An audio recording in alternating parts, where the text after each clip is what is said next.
ఈ సంక్షేమ ప్రభుత్వం కొనసాగాలని, ఈ సంక్షేమ రథసారథి తిరిగి ముఖ్యమంత్రి కావాలని అశేషమైన ప్రజానీకం ఎప్పటి నుంచో భావిస్తున్న విషయాలు ఇప్పుడు ఎన్నికలు దగ్గర పడేటప్పటికీ మా ప్రచారాల్లో ప్రస్ఫుటంగా కనిపిస్తూ ఉన్నాయి.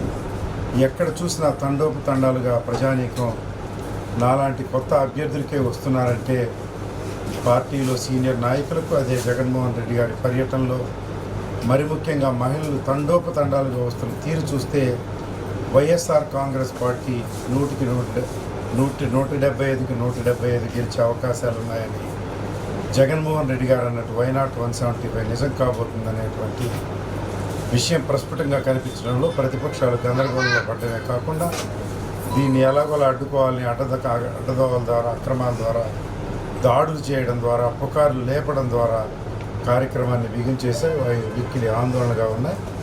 ఏది ఏమైనప్పటికీ ధర్మం చేయిస్తుంది. పేద ప్రజానీకం సంక్షేమ ప్రభుత్వం తిరిగి పునఃప్రతిష్ఠ కాక తప్పదు అని ప్రజానీకం ముక్త కంఠంతో చెబుతున్న దృశ్యాలు మాకు కనిపిస్తూ ఉన్నాయి. అది రాష్ట్రంలో నేడున్నటువంటి రాజకీయ పరిస్థితి. రాబోయే వారం 10 రోజుల్లో ఇంకా స్పష్టంగా ఈ వేవ్ జగన్మోహన్ రెడ్డి గారి ప్రభుత్వం పునఃప్రతిష్ఠ చేయాలన్నటువంటి ప్రజల ఆసక్తి లీక్ అయిన క్వశ్చన్ పేపర్లుగా కనిపించిపోతుందని చెప్పడానికి నేనేమాత్రం అతిశయోక్తిగా భావించడం.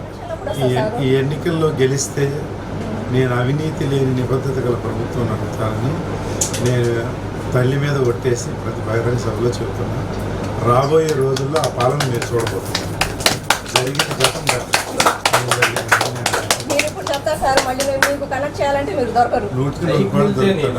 ఈ రోజున శ్రీరామ నవమి సందర్భంగా పొన్నూరు ప్రజానీకం అందరికీ ఈ పండుగ సుఖశాంతులు చేకూర్చాలని, అందరూ సంతోషంగా ఉండాలని నేను కోరుకుంటూ ఉన్నాను. రాజకీయ నాయకులు వారికి ఇలాంటి సినిమా ట్రిప్పులు తెలియవు. వారు సినిమా యాక్టర్ కనుక పవన్ కళ్యాణ్ గారు వారి సినిమాల్లో డూప్ యాక్షన్ నటించే సందర్భాలు ఉంటాయి కనుక వారు అలా భావించి ఉండవచ్చు. వారు వృత్తినిచ్చే వారు అనుకుంటూ ఉండవచ్చు.